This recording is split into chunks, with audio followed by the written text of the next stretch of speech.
青春的微笑，是爱的名字。嗨，大家好，欢迎来到今天的中文课，我是你们的汉语老师吴兰。今天我将带大家来数一数数字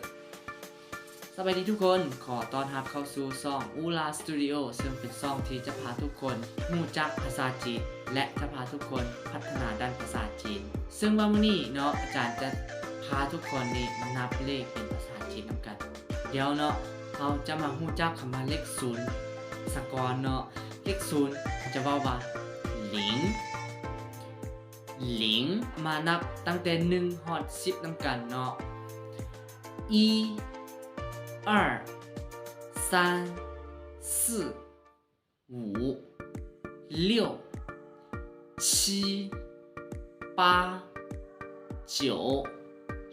10และถ้าว่าเขาอยากนับเป็น11 12 13ขึ้นไปเขาจะเว้า10ตัวนี้ขึ้นต้นก่อนเนาะแล้วตามด้วยหมายเลข1 2 3 4ไปเลยเนาะ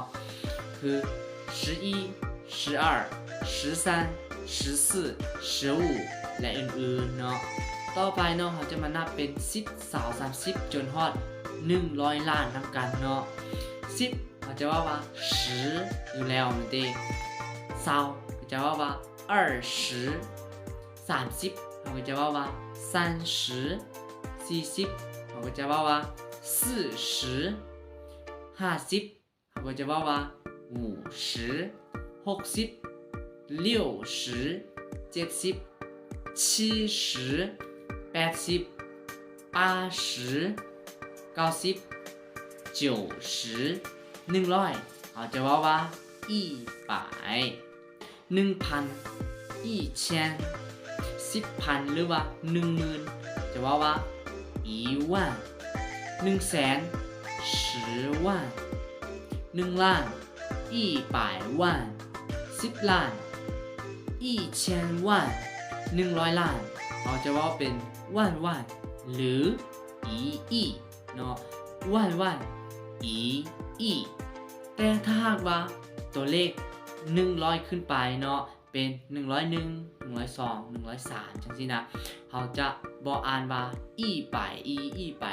ป3เนาะอ่านแบบนี้ผิดแน่นอนนั่นเด้เขาจะอ่านว่าอีไป0อีเขาจะแสดงคำว่า0ตัวนี้ออกมาเนาะอีไป0อีไป02อีไป03อีไป04อีไป05ต่อไปเนาะหรือถ้าเราเห็น 1,300 หรือว่า 13,000 หรือ 103,000เขาสังเกตเห็นว่าศูนย์อยู่ทางในมันจะมีหลายตัวมันดีต่อให้มันจะมีศูนย์จักตัวก็ยาวเนาะเขาจะอ่านหลิงตัวหนึ่งออกมาก็พอแล้วเนาะคือตัวอย่าง 1,300 เขาจะอ่านว่า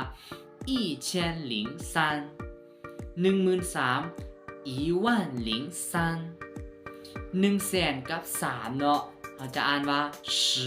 10,003ต่อไปเนาะอาจารย์อยากให้แต่ละคนนี่ระมัดระวังกับตัวเลขดังต่อไปนี่เนาะคือตัวเลข110 111หรือว่า210 215อย่างก็แล้วแต่เนาะตัวเลขที่เป็นห้อยแบบนี้มี10อยู่ทางหลังเป็น11 12 13เนาะเขาจะอ่าน10ในกรณีนี้ว่า10เนาะหรือ11ก็จะว่า11 12 13ต่อไปเนาะตัวอย่าง110เขาจะว่า110หรือ111 111 112 112 112หรือ210คือกันเนาะ210หรือว่า210หรือว่า515ก็ตามเนาะเขาจะอ่านเป็น515โอเคคลิปนี้ก็จะมีแต่เท่านี้เนาะหวังว่าจะเป็นบทเรียนให้กับคนที่เบิ่งแล้วเนาะโอเค今天的中文课就就到这里，感谢大家的观看，我们下个视频见。哎，别忘了关注我。